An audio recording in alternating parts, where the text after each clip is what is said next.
Hello à tous, j'espère que vous allez bien, bienvenue dans cette nouvelle vidéo. Aujourd'hui on se retrouve pour démarrer la 4e et dernière semaine des cahiers d'été. Je suis trop contente de vous retrouver pour cette semaine qui va être intégralement dédiée à l'entrepreneuriat et au freelancing. C'est un sujet qui me concerne directement, ça fait maintenant 5 ans que je suis indépendante et donc j'ai plein de choses à vous raconter, plein de choses à vous partager. Et donc il y aura à la fois des vidéos qui mêleront no-code, IA et entrepreneuriat, mais aujourd'hui ça va pas vraiment être le cas. Aujourd'hui j'avais envie de vous parler d'un sujet, ça fait longtemps que j'envisage d'enregistrer un podcast à ce sujet parce que franchement je vois passer tellement de bêtises que vraiment j'avais trop envie de casser ce mythe. Ce mythe, c'est celui du SMIC LinkedIn à 10 000 € par mois. Je pense très sincèrement qu'on a beaucoup trop tendance à glorifier l'entrepreneuriat, le freelancing comme une solution juste pour gagner un maximum de thunes. Or, je pense que ça dépend vachement de nos choix. Oui, il y a des choix qui font que quand on entreprend, on peut potentiellement gagner un max de thunes, mais en fait ça va vachement dépendre de ton niveau d'éthique aussi. Et donc j'avais envie de vous faire un petit épisode déjà sur ce que c'est que être freelance et qu'on réponde à la fameuse question: est-ce que c'est possible en fait de gagner 10 000 € par mois, et si oui, comment? Pour tous ceux que ça intéresse et qui aimeraient se lancer sur des sujets no-code en freelance, je suis justement en train d'essayer de créer une solution pour vous accompagner à vous lancer à votre tour,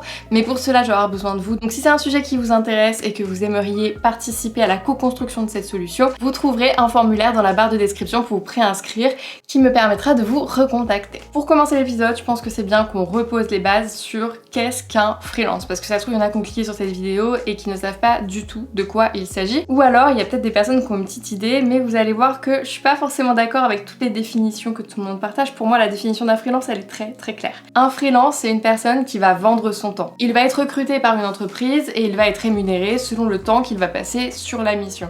Bien souvent les freelances ont une expertise bien précise et bien pointue et répondent plutôt à des besoins ponctuels. Par exemple, moi je suis sur l'automatisation, no-code, même plutôt pour les équipes marketing, c'est vraiment ça mon expertise, et j'accompagne souvent les équipes plutôt dans une transformation digitale, à la mise en place de process et d'automatisation, et donc sur un laps de temps défini. Une fois que j'ai formé les gens et que j'ai mis en place les choses, je reste pas indéfiniment sur la mission. Et donc ça c'est une première chose où tout le monde n'est pas d'accord avec moi. Pour moi, un freelance, il n'est pas censé être à temps plein chez un seul client et surtout pas pendant plusieurs années. Ça n'a aucun sens. Dans ce cas-là, ça s'appelle juste du salariat déguisé. Très rapidement vient la notion de TJM. Cette notion qu'on voit sur toutes les plateformes de freelancing, c'est en gros combien tu vas facturer un client pour une journée de travail effective. Et donc ce TJM, franchement, il est ultra variable, on voit tout et n'importe quoi. Ça va de 70 € par jour à 2000, 3000 € par jour. Vraiment, il y a de tout. Je vais vous donner juste quelques TJM moyens que j'ai trouvés. Je vous mettrai les sources dans la barre de description. Donc le TJM moyen d'un développeur serait de 566 € hors taxe. C'est toujours exprimé hors taxe. Un expert data, 657. Un graphiste, un photographe, 407. Un motion designer, réalisateur, 450, un rédacteur, community manager, 440. Voilà, c'est juste pour vous donner une fourchette. Dans les faits, ça va aussi énormément dépendre de votre niveau d'expertise et de l'expérience client que vous proposez. Mais alors du coup, comment fixer son TJM? Moi, je vous propose plutôt de prendre le problème à l'envers, sachant qu'il y a de fortes chances que vous soyez salarié actuellement et que vous posez justement cette question sur est-ce que vous allez vous lancer en freelance. Si vous avez cliqué là-dessus, c'est potentiellement que vous voulez faire un max de thunes. Et bien dites-vous justement combien je veux gagner. Donc vous vous posez, vous dites ok voilà, par an je veux gagner tant, ce qui fait que par mois ça revient à tant, et combien de jours je vais travailler par mois. Et donc à partir de là, évidemment faut prendre en considération toutes les charges que ça implique, mais tu vas pouvoir tomber sur un TJM. Et je trouve que c'est plus intelligent de faire comme ça parce que il y a des cas, beaucoup de cas, dans lesquels les gens vont se rendre compte que faut facturer quand même assez cher pour bien gagner sa vie. Et ça c'est en considérant que tu travailles 20 jours par mois. 20 jours par mois, c'est beaucoup, il faut quand même réussir à faire son acquisition parce que, moi quand j'ai commencé perso, j'arrivais pas à avoir 20 jours de travail effectif. Pendant 6 mois, j'arrivais à remplir mon agenda, après pendant 3 mois, c'était le désert du Sahara. Enfin voilà, au début quand tu te lances, c'est un peu ça le problème. Donc évidemment, il faut faire attention à tout ça et le prendre en considération. D'autant plus que quand t'es freelance, là je vous ai dit, ouais, tu calcules combien tu veux gagner par an puis par mois. Là, j'ai même pas parlé du fait que potentiellement tu vas vouloir prendre des vacances, ce qui est normal. Et pendant les vacances, bah tu travailles pas et donc factuellement tu n'es pas payé. payer. Donc ça c'est plein de choses qu'il faut penser avant de se lancer parce que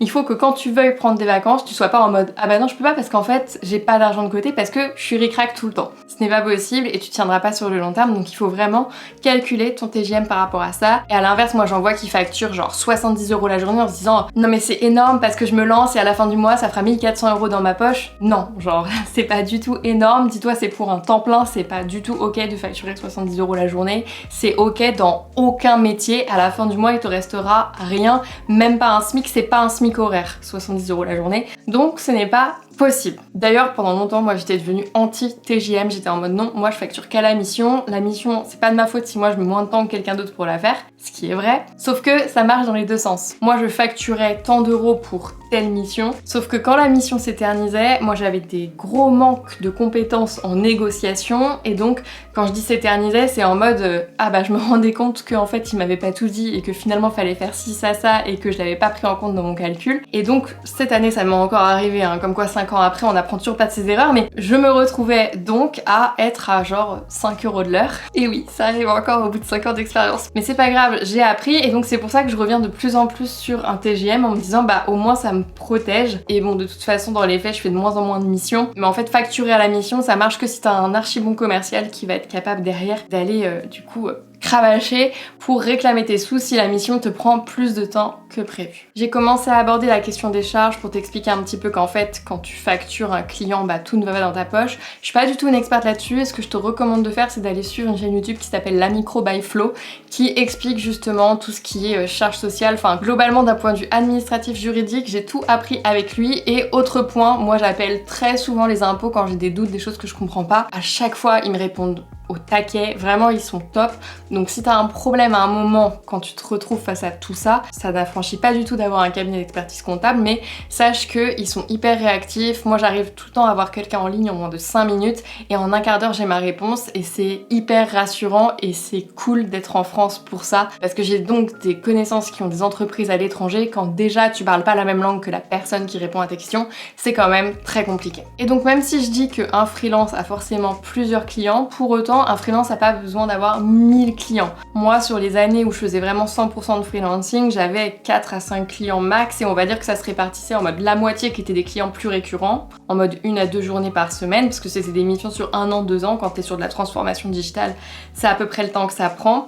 Mais par contre, les autres, c'était plutôt des petites missions, les plus courtes duraient 2 semaines, c'était souvent de la formation, et les plus longues, 1 mois à 2 mois. Et donc avoir 4-5 clients par an, très honnêtement, t'as pas besoin de créer du contenu pour ça. Et ça, je trouve que c'est vraiment trop une idée répandue. Le fait qu'il faille absolument créer du contenu pour trouver des clients, c'est faux. 4-5 clients par an, bah en fait tu fais de la prospection, tu vas finir par trouver un client. Ce fameux client, au moment où tu termines la mission, tu lui demandes s'il a pas des connaissances qui auraient aussi besoin de toi. Et en fait de cette façon, t'arrives à avoir 4-5 clients mais vraiment tranquillement. Moi j'avais carrément trouvé mes premiers clients sur Welcome to the Jungle. Donc comme quoi il y a 1000 façons de faire, mais franchement il n'y a pas besoin de créer du contenu. Et d'ailleurs je vous invite plutôt à vous interroger. Ces fameux créateurs de contenu qui font des posts LinkedIn en disant qu'ils gagnent 10K par mois en tant que freelance, interrogez-vous si aujourd'hui ils sont vraiment encore freelance. S'ils font autant de contenu, c'est potentiellement qu'ils sont devenus plutôt infopreneurs ou influenceurs. Et c'est ok, mais ce n'est pas du tout le même business model et quand tu crées autant de contenu, en fait, tu n'as plus le temps de faire autant de missions. Il y a un moment, on a tous une journée qui dure 24 heures. Ok, donc maintenant qu'on a compris ce qu'était un freelance, quelles sont les compétences clés pour réussir à devenir freelance? Parce que j'entends beaucoup trop souvent encore dire ok, t'as une expertise sur un sujet, tu peux devenir freelance. Non, je ne suis pas du tout d'accord avec ça. Le fait d'avoir par exemple une expertise no-code ne fera pas de vous un bon freelance en no-code. C'est totalement faux. Il faut les deux et donc ça nécessite d'avoir beaucoup de compétences, typiquement d'être freelance en no-code, puisqu'il faut à la fois l'expertise technique et les compétences entrepreneuriales. Et donc quelles sont les compétences à mes yeux qui sont nécessaires pour être un bon freelance? On va avoir tout d'abord des compétences organisationnelles. La gestion du temps ne doit avoir aucun secret pour toi, parce que le matin quand tu te lèves, t'es seul face à toi-même et t'as le choix de travailler ou non. Alors je dis t'as le choix, au final t'as des clients qui comptent sur toi, mais en tout cas il faut une certaine responsabilité professionnelle. Et pour avoir été salarié longtemps, je me souviens râler contre mes petits développeurs qui arrivaient super tard et qu'on avait rien à faire de leur taf. Donc si t'es dans ce cas et que tu te rends compte que t'as une grosse difficulté à te motiver pour la moindre tâche, que tout est lourd et qu'en fait t'es dans une situation où tu te rends bien compte que le travail est pour toi quelque chose d'assez alimentaire, franchement ne deviens pas freelance, tu risques d'être très rapidement très déçu parce que potentiellement tu vas trouver tes premiers clients mais tu vas avoir du mal à faire l'émission parce que tu seras laissé seul face à toi-même avec une grande autonomie, t'es seul. Je souligne le mot seul parce que c'est un fait, quand t'es freelance, t'es seul chez toi. Pour moi, il y a plein de solutions justement pour rencontrer des gens, mais dans les faits, quand tu commences, t'es seul chez toi, voilà. Et il faut réussir à s'imposer une discipline qui est quand même loin d'être simple. Moi, je trouve que l'entrepreneuriat, ça ressemble vachement au sport de haut niveau. J'ai fait beaucoup de sport étant jeune et il y avait vraiment des jours où j'avais pas du tout envie de m'entraîner, mais je savais pourquoi je le faisais et donc ça me motivait à y aller. Et bah là c'est pareil, tous les matins, enfin je vais pas, c'est pas parce que je suis freelance que tous les matins les oiseaux chantent et je suis trop contente d'aller travailler, non c'est faux, il y a des jours je suis là, ça va être douloureux, il y a des choses douloureuses à faire aujourd'hui, des décisions difficiles à prendre, ça on en reviendra juste après, mais ça arrive, c'est inhérent au fait d'entreprendre et donc bah je pense que si tu kiffes le sport et que t'arrives à t'imposer une discipline potentiellement que c'est quelque chose qui te conviendra, le freelancing ou l'entrepreneuriat. Enfin moi je vois beaucoup de points communs entre les deux, mais si tu te rends compte que dans ta vie t'as du mal à t'imposer de toi-même une discipline et que t'as vachement besoin des autres justement pour te motiver, le freelancing risque de ne pas être un mode d'entrepreneuriat qui te conviendra. Deuxième aspect qui est vraiment tout aussi essentiel, c'est l'aspect gestion financière. Et ça c'est un aspect qui à mes yeux a tendance à être beaucoup trop négligé. Je vois beaucoup trop de vlogs, de vidéos sur YouTube de personnes qui racontent comment elles ont fermé leur boîte parce que ça se passait mal et je suis là mais quand tu refais la chronologie, tu te dis que vraiment les personnes n'ont pas été en mesure d'aller chercher les bonnes infos au bon moment. Alors que être chef d'entreprise, c'est ça, c'est être proactif.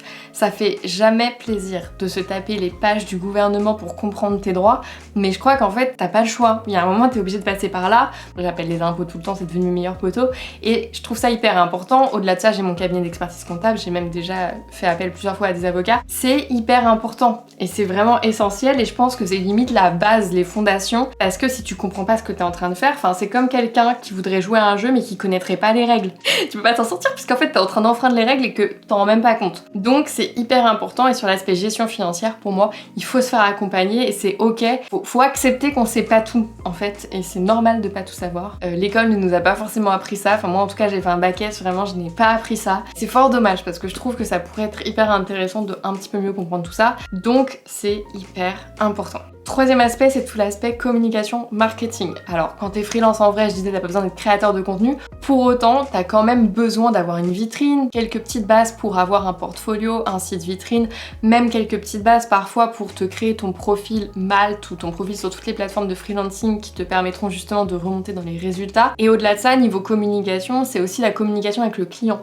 En mode est-ce que tu organises des reportings réguliers? Est-ce que c'est toi qui lead la relation? Parce que dans bien des cas, le client attend de toi que tu sois dans la proactivité, c'est toi qui fais la mission. Le client il vient, il a un besoin et il te dit ok on fait quoi et toi tu dois vraiment genre venir et le prendre par la main, en tout cas il te paye pour ça et lui dire c'est comme ça que ça va fonctionner. Et moi j'adore ça, enfin vraiment le fait que le client me fasse confiance sur la façon de fonctionner, mais parfois j'ai des discussions un peu dures où je leur dis non en fait si on fonctionne comme ça, dans 3 mois tout ce qu'on a fait servira plus à rien. Et du coup faut savoir s'imposer, c'est pas facile, c'est très compliqué même au début, en tout cas pour moi ça l'était, mais c'est ça qui fera votre valeur et c'est hyper important. Donc l'aspect communication, réussir à être plus assertif, c'est quelque chose d'hyper important. Et enfin, dernière partie sur laquelle je suis toujours éclatée au sol, c'est la partie négociation, vente. En fait, on est quand même sur un métier où tu vends ton temps, donc tu vends un produit même si c'est toi, tu vends un service en tout cas, et donc t'es obligé parfois de gérer des situations ultra difficiles. Cette année j'en ai eu énormément à gérer, mais on en reparlera très bientôt dans un podcast. Tu n'es pas encore abonné au podcast, tu le retrouveras dans le petit i. Et même après 5 ans, c'est pas facile à gérer. Je pense qu'il y a des étapes comme ça dans la vie d'un freelance où les premières fois sont dures, les fois d'après le sont toujours autant, même si ça va mieux. Je trouve que la première fois que tu refuses une mission, c'est dur. La première fois que tu arrêtes une mission parce que ça se passe mal, ou pas d'ailleurs, mais c'est dur aussi. La première fois que tu renégocies un contrat parce que tu te rends compte pendant la mission que vous étiez pas mis d'accord sur la même chose. La première fois que t'as un impayé et que tu te retrouves à devoir harceler le client par mail ou à faire appel à des avocats. Je vais pas faire la liste complète parce qu'elle serait très très longue, mais je pense qu'il y a plein de premières fois quand t'es freelance, t'as pas envie de les faire, mais en fait c'est inhérent au job et t'as pas le choix. Et un dernier point, et c'est pas vraiment une compétence, mais c'est pour moi tout aussi important, c'est que être freelance pour moi c'est être capable d'accepter l'incertitude. Alors je vais pas dire que au bout de 5 ans là, je me sens toujours en panique de pas savoir comment je vais manger le mois prochain, ce serait mentir. Par contre, j'accepte qu'il y a toujours des phases de down des phases up et en fait c'est toujours comme ça, mais vraiment tout le temps. Et ce qui a changé par contre, c'est que maintenant quand je descends, je suis beaucoup plus en paix avec moi-même. Je dis ça alors que les 6 derniers mois ont été horribles, mais quand même, je suis quand même beaucoup plus en paix avec moi-même parce que j'ai tellement appris que c'était par phase et que c'était cyclique et que maintenant j'ai le recul et l'expérience pour me dire qu'à chaque fois que je remonte, que je sais que je vais remonter. C'est pas est-ce que je vais remonter, c'est quand. Et donc du coup ça me rassure énormément et ça me donne toujours l'énergie pour remonter. Là je sais que je suis en phase de remonter et ça me rassure. Même si actuellement tous les feux sont pas encore ouverts, mais franchement là, on en reparlera dans un podcast. Franchement j'ai trop hâte, mais je peux toujours pas vous faire ce podcast puisque il y a plein d'annonces que je dois faire d'abord en interne avant de les faire à l'externe, ça paraît évident. Donc j'ai trop hâte de l'enregistrer en tout cas et trop hâte même d'expliquer tout ça à mes équipes. Mais en tout cas, oui, l'incertitude pour moi c'est quelque chose qui est quotidien chez l'entrepreneur et si t'as du mal à dealer avec et tu veux quelque chose de sûr qui soit capable de te rémunérer absolument tant d'euros par mois, ne deviens pas freelance. Voilà, c'est le meilleur conseil que je puisse te donner. Non, le freelancing n'est pas un salariat et tu ne peux pas toucher une somme fixe chaque mois. Ça se saurait et si c'était si facile, tout le monde le ferait. Très belle phrase d'Orelsan. Il y a encore une dernière chose que je voulais dire sur le freelancing, c'est que très souvent, freelancing égale liberté. On devient freelance parce que on veut pouvoir être plus libre, gérer notre temps comme on le veut. Alors, je ne suis pas du tout d'accord avec ça. En fait, c'est pas parce que t'es freelance que tu vas être plus libre. C'est la façon dont tu vas décider d'entreprendre qui fera que tu seras plus ou moins libre. Ce n'est pas le statut en lui-même, si tu veux, qui apporte la liberté, c'est plutôt les décisions que tu vas prendre. Et donc, dans les faits, là, moi, je suis dans une situation où je pourrais très bien, c'est vrai, me décider de partir, prendre un vol demain pour la Thaïlande et de rien faire pendant un mois. J'aurais aucun souci à le faire. Par contre, dans un mois, je serais un peu comme une merde parce que je n'aurais pas gagné de thunes. Parce que actuellement, mon business ne me permet pas de me casser comme ça pendant un mois et de siroter des cocktails sur la plage et de prier pour que de l'argent rentre. Non, l'argent ne pousse toujours pas dans les arbres. Et ça, je trouve que c'est vachement une idée reçue.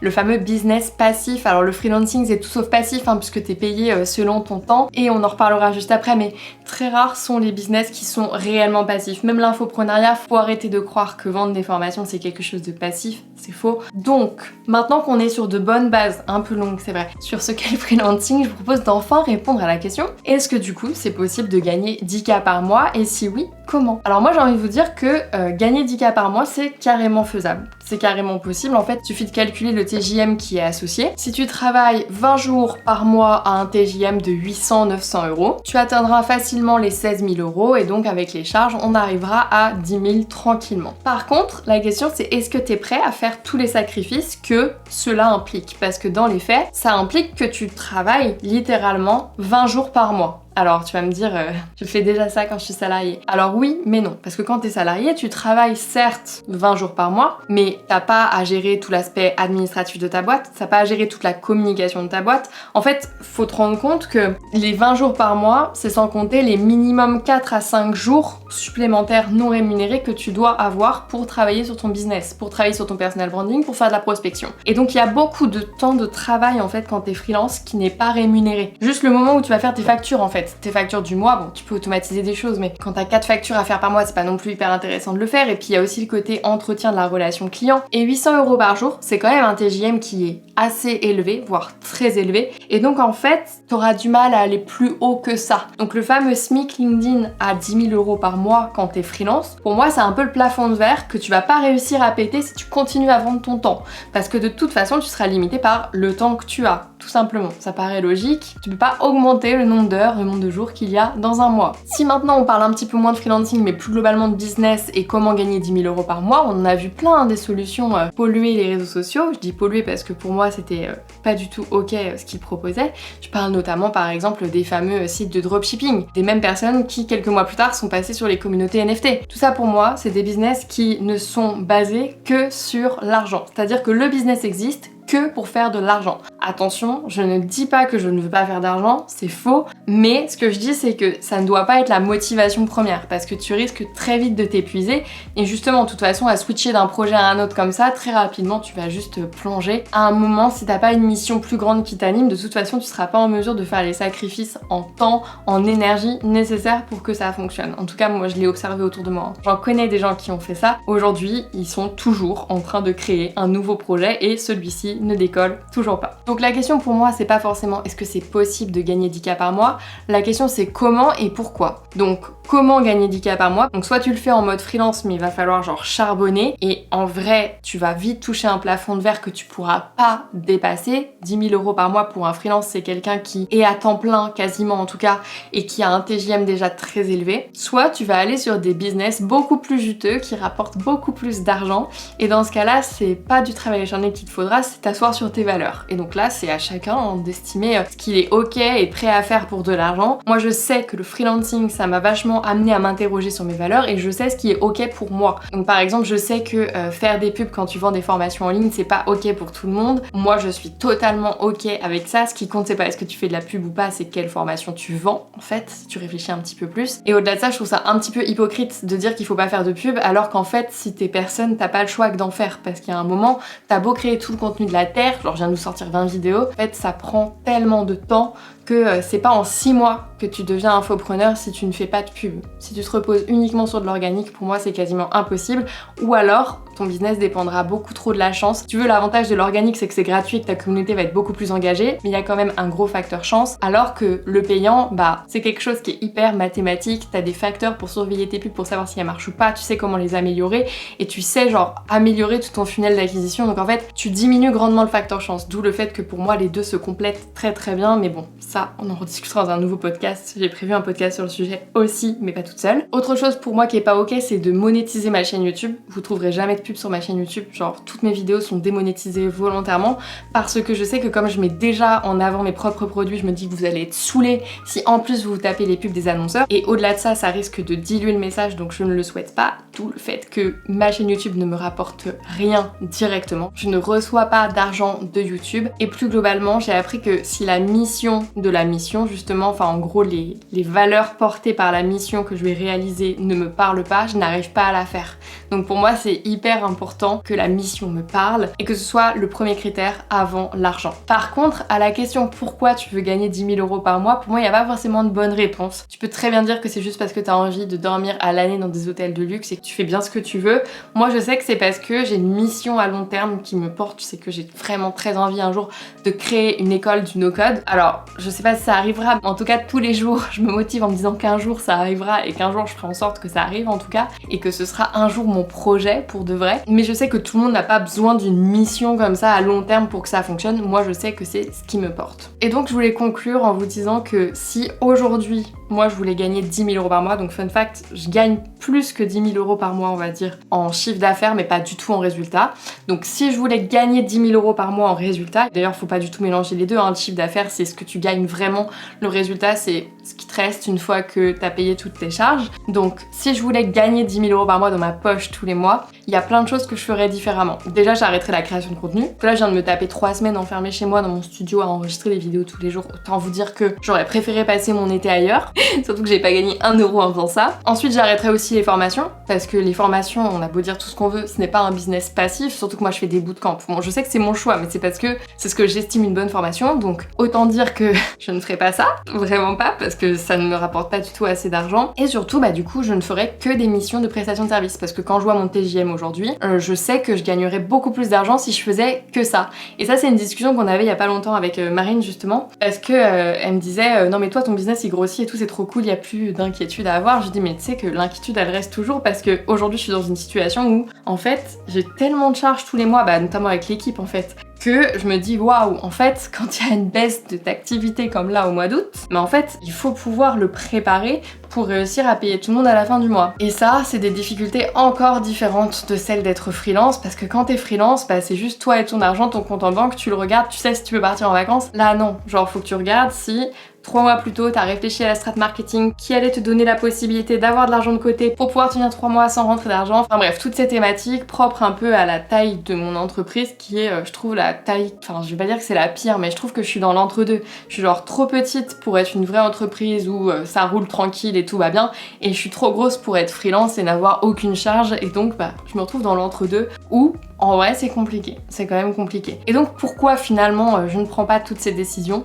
Bah déjà parce que créer du contenu c'est ce que je préfère, donc en fait ça n'irait pas dans le sens de qu'est-ce que j'ai envie de faire tous les jours. Ensuite ça ne va pas non plus dans le sens que créer des formations et former des gens c'est aussi ce qui me fait le plus vibrer, voir des gens progresser. Je sais que les bootcamps ce sont les choses que je préfère faire dans mes journées, dans mes semaines, donc pour moi c'est hyper important de pouvoir me concentrer là-dessus. Et enfin, même si je kiffe les missions que j'ai en freelance, là actuellement j'ai très peu de missions, enfin j'ai très peu de clients différents, justement pour minimiser mon énergie là-dessus, et ça a vocation, je pense, à long terme à disparaître. En tout cas je l'espère parce que ça devient très compliqué de mêler tout ça. Mais voilà, tout ça pour dire qu'en ce moment, je prends pas vraiment les décisions qui vont dans le sens de gagner 10 000 € par mois, mais plutôt dans le sens de réussir toujours à me rémunérer ce qu'il me faut pour vivre et kiffer de ouf toutes mes journées et tous les projets que je peux mettre en place. Parce que la réalité c'est ça, c'est que bah du coup le freelancing m'a permis de vivre à la fois des périodes où j'avais énormément d'argent et un quotidien que j'aimais pas trop avec des missions qui me faisaient chier, et à l'inverse bah des journées que j'adorais, genre là en ce moment créer du contenu c'est trop cool, mais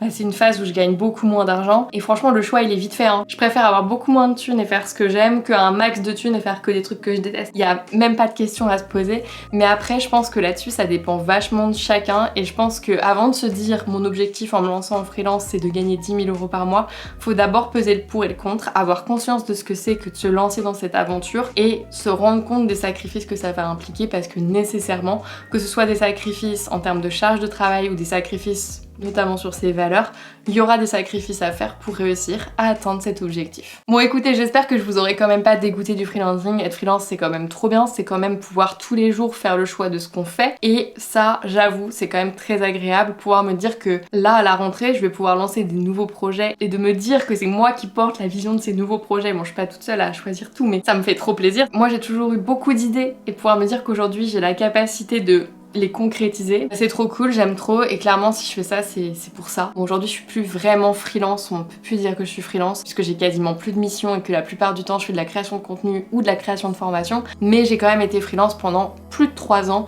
à temps plein quasiment, donc je sais quand même de quoi je parle. Si cette petite vidéo version podcast t'a plu, n'hésite pas à me le faire savoir dans les commentaires. Moi j'adore enregistrer ce type d'épisode, et tu peux retrouver dès maintenant tous les épisodes que j'ai publiés depuis le début sur Entrepreneuse sans succès, puisque vraiment ça se rapproche beaucoup plus d'un épisode de podcast que d'une vraie vidéo YouTube. Donc je vous souhaite à tous une très belle journée, et on se retrouve dès demain dans une vidéo un peu plus technique dans laquelle je vous présenterai les outils qui pour moi sont vraiment des basiques, les outils à absolument connaître quand on est freelance. Donc je vous souhaite à tous une très belle journée et on se retrouve dès demain.